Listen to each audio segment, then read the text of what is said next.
Pagkatapos ng ginawa mo sa akin, sa tingin mo magtitiwala ako sa'yo. Anong gagawin ko sa pekeng pera? Hindi na mangyayari yan. Edward, gumawa ako ng plano at pinaghirapan ko to. Okay, makinig ka. Pare, tinawagan ako ng kidnapper. Gusto niya ibang tao magdala ng pera sa kanya. Ako magbibigay ng pera sa kidnapper. Pare, ikaw na lang maaasahan ko ngayon. Sinira niyo na rin lang ako. Bigay mo sa akin ng pera ko. Magpapakalayo-layo. Eh hindi ka lalabas dito hanggang di mo binibigay sa akin yung pera! Huwag po kayong mawala ng pag-asa. Ngayon po, araw-araw kong pinagdarasal na sana hindi makalimutan ni Ryan yung pangako niya sa akin. Balak mo bang balikan yung si... Marisa, pare. Siya naman talaga yung tumulong sa akin para makatakas ako dun. Gusto ko lang makabawi kahit sa maliit na paraan lang. At tigas talaga ng ulo mo, no? Nabigay ko na ang pera sa kaibigan ko. Oo nga, binigay mo nga yung pera. Pero bakit parang may nakasunod pa rin sa kaibigan mo? Sa tingin mo, walang nagmamanman sa'yo. Di ba maayos yung usapan natin? Boss, pasensya na kailangan ko hiramin itong jeep nyo. May inaabol akong kriminal. Hindi kita titigilan. Nahanapin kita kahit sa ka pa magtago. Sa tingin mo, mahanap mo ako, makikilala mo ako? Yan ang akala mo. Sa larong to, ako ang Diyos. At kaya ikaw ang pinili ko para maging kalaro ko dahil ang alam ko, akala ko, magaling kang sundalo. Aanga-anga ka rin pala eh. Ba't ko sasabihin sa'yo yun?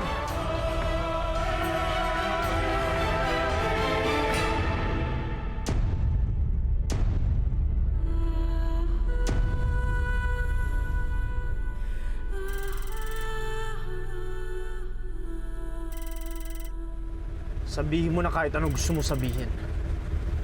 Gusto ko lang makuha ang asawa ko. Dapat lang naman. Sige lang, umasa ka lang na makikita mo pa yung asawa mo. Basta Edward, ang pera sa akin. Yung sa asawa mo, ewan ko na lang. Malamang kamatayan.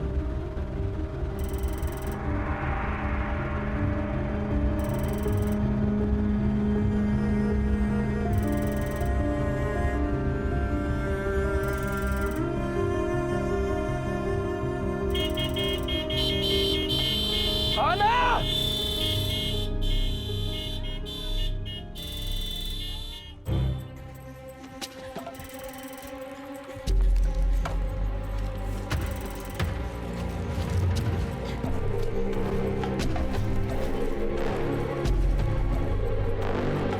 Dennis!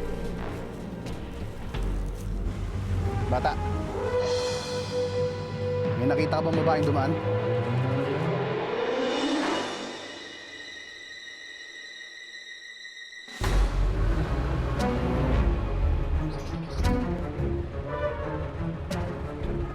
Huwag ka magmadali, Brad. Baka makadisgrasya ka. Boss, pasensya naman. Hinahabol akong kriminal. Ano ba problema, Brad? May hinahabol akong kriminal. Ako si Lieutenant Galvez, Labsog. Sir. Baka kailangan mo na assistance, Lieutenant Galvez. Hindi na, salamat.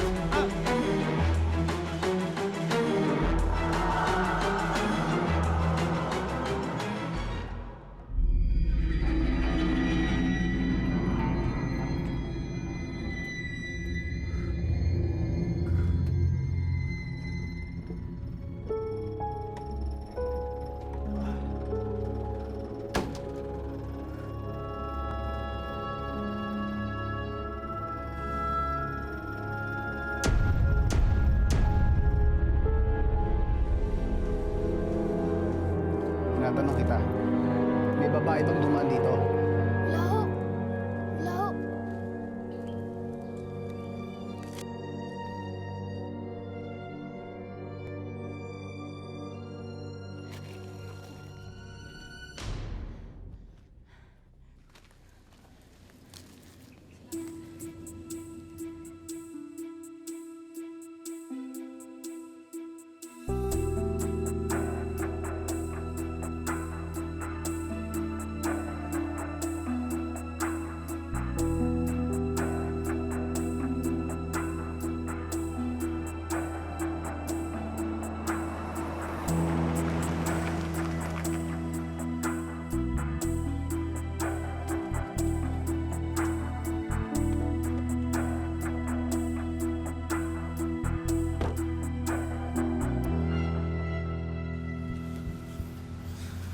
Sana makita ulit dito si Marisa. Eh bro, sigurado ka bang dito yon? Oo, sigurado. Halika na, hanapin na natin sila.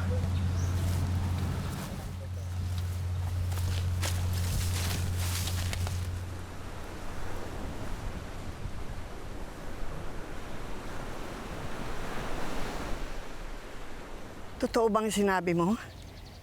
Na ipinadala mo na kay Gabi ang pera? Gusto ko na sana sarilinin to, Lola. Pero hindi ko nga magawa. Hindi ko na alam anong gagawin ko. Habang tumatagal, habang naghihintay ako, lalo akong kinakabahan. Paano kung mabigo si Gabi? Paano kung hindi ko na makita si Kathy ulit? Apo, tama naman yung ginawa mo, tatawagan ako. Tsaka, sino pa ba naman ang dapat na dumamay sa'yo? Apo, alam ko na mahirap to para sa'yo. Kailangan ko malaman kung saan makikita si Gabi at ang kidnapper. O sige, mag-iingat ka ha.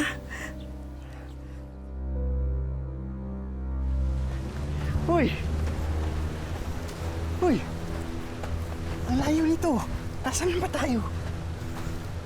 Di ko alam, pero dito lang yun eh. Sigurado ako dito lang yun. Pira naman oh.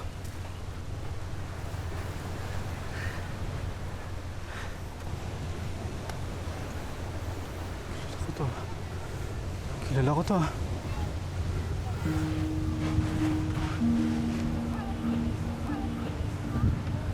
O bakit na naman? Namumukhang ko yung taong yun, ah. Isa yun sa nagbantay sa amin sa rest house. Naman! Yan! As in, yan mismo. Naman yan ang pag ginagawa natin dito, baka ano pagawin yan sa atin. Ano ba? Pre, pagkakataon ko na nga to para makita si Marisa.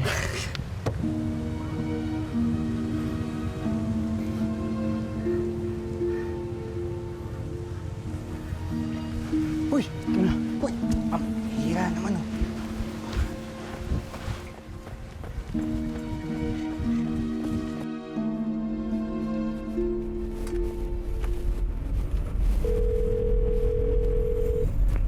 Nasaan ang asawa ko? Gusto ko marinig ang boses niya. Edward, easy ka lang. Magkikita rin kaya ng asawa mo. Anong ibig mo sabihin?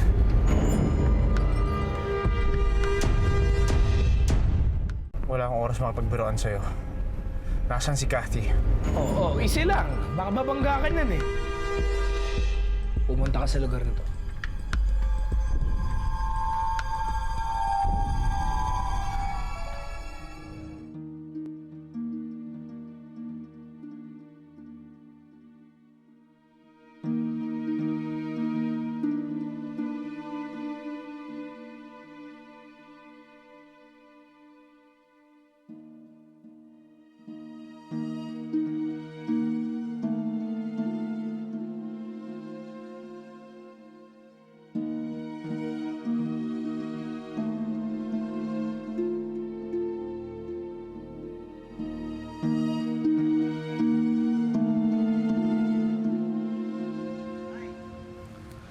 Sigurado akong dito na lang tinatago si Marisa at Chaling Amor. Tara na, pasukan na natin. Pasukin? Ano ba? Teka. Di ba mas okay kung kumuha na tayo muna ng tulong?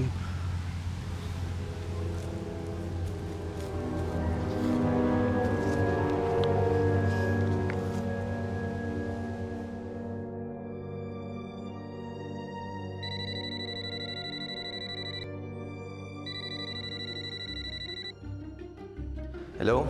Sino to? Hello, si Ryan to. Nakuha ko yung number mo kay Aling Rosa. Ryan, may problema ba?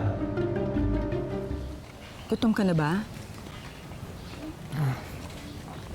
Wala po akong ganang kumain. Iniisip ko po kasi si ate. Iniisip ko po pag nawala na siya, sino po mag-aalaga sa akin? Ano naman ang tawag mo sa akin?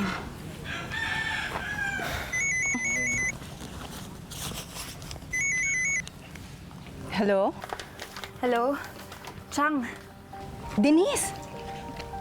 Chang, pwede mo makausap si Marco? Oo, sandali ha. Ate mo. Hello ate! Marco, kamusta ka na? Naku ate, ikaw po dapat yung kinakamusta namin. Sinaktan ka po ba ni Kuya Manny? Huwag mo na ako iniintindi, okay lang ako. Tsaka di ba sabi ko babalikan kita?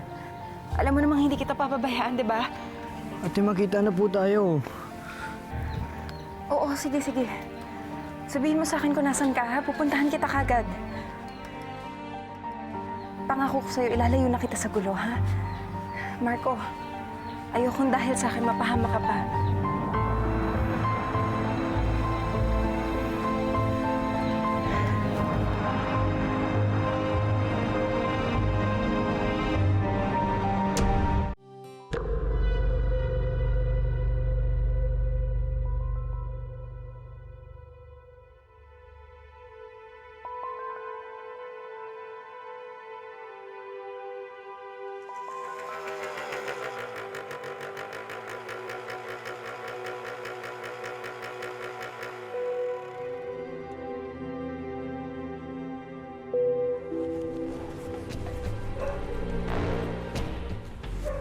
Marco!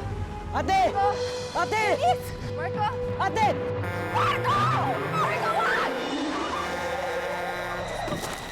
Marco! Nasaktan ka ba? Ha? Ha?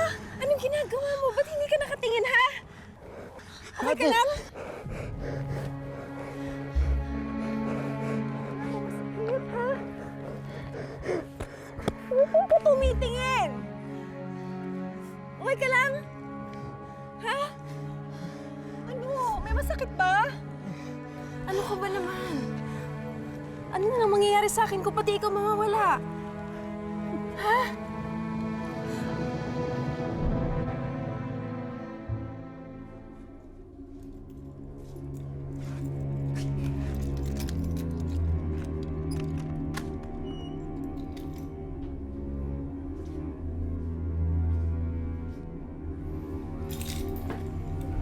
Tumawag na si Bossing. Hindi na raw kayo kailangan dito. Ano ibig mo sabihin? Palalayaan niyo na kami? Makakalaya na kami, Chong.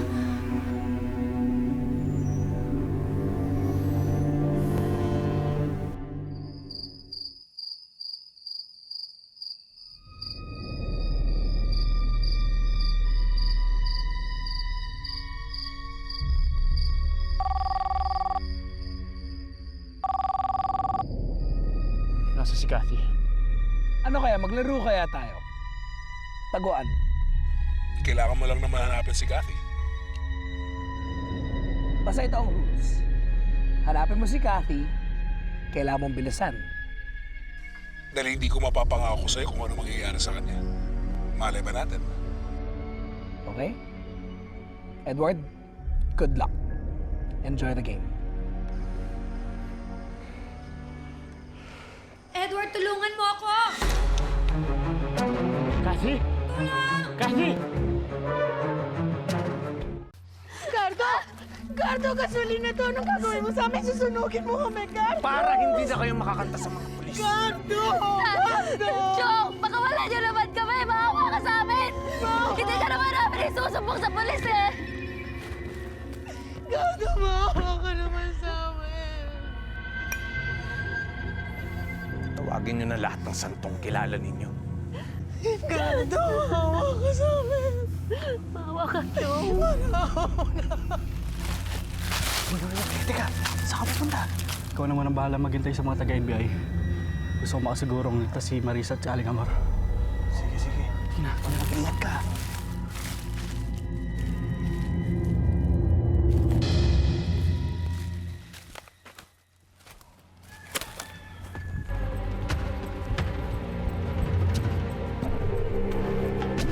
Muntik na akong mamatay dahil sa kagagawa niyo. Ngayon, kayong dalawa ng gagawin kong apo.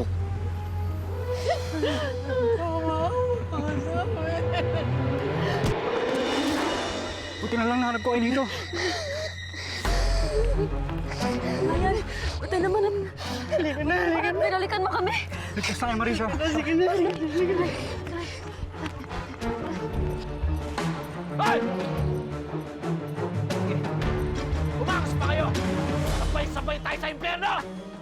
Kathy!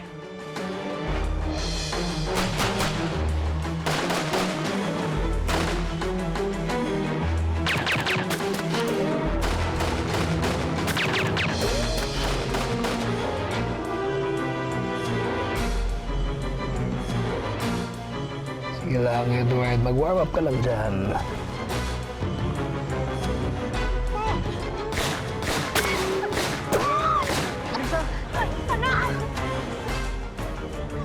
Hindi niyo ako matatakasan. Isasama ko kayong lahat sa impyerno. Papatayin ko kayong tatlo! Itigil mo yan! Kasama na yung tarin mo!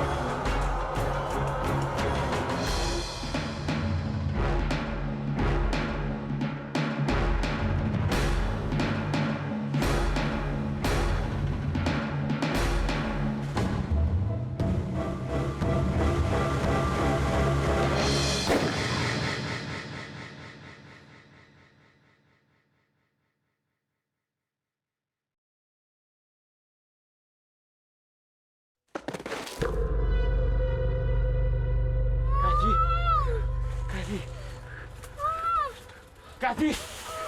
Kathy!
Sigurado akong hindi titigil si Manny hanggang hindi niya ako nakuha.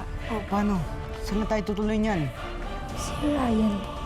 Anak, meron kasi masama nangyari eh. Wala na si Ate Cassie. Please don't say that. Hindi totoo yan. Edward, ginawa ko lahat para makatulong sa kaso. Pero, ko nila ako eh. Pinatay nila si Kathy. Duda talaga ako sa gabi na yan. Simula pa lang, hindi ko na gustong amoy niyan. Ang laki na ng pinuhunan ko dun sa ransom money na yun. Kilala mo naman ako. Pag namuhunan ako sa isang bagay, hindi ako papayag na hindi ko makuha ito. Hindi ako makakapayag na dito lang magtatapos ang laban na to. Paghihiganti ko si Kathy, walang makakapagpigil sa akin kahit pa kamatayan.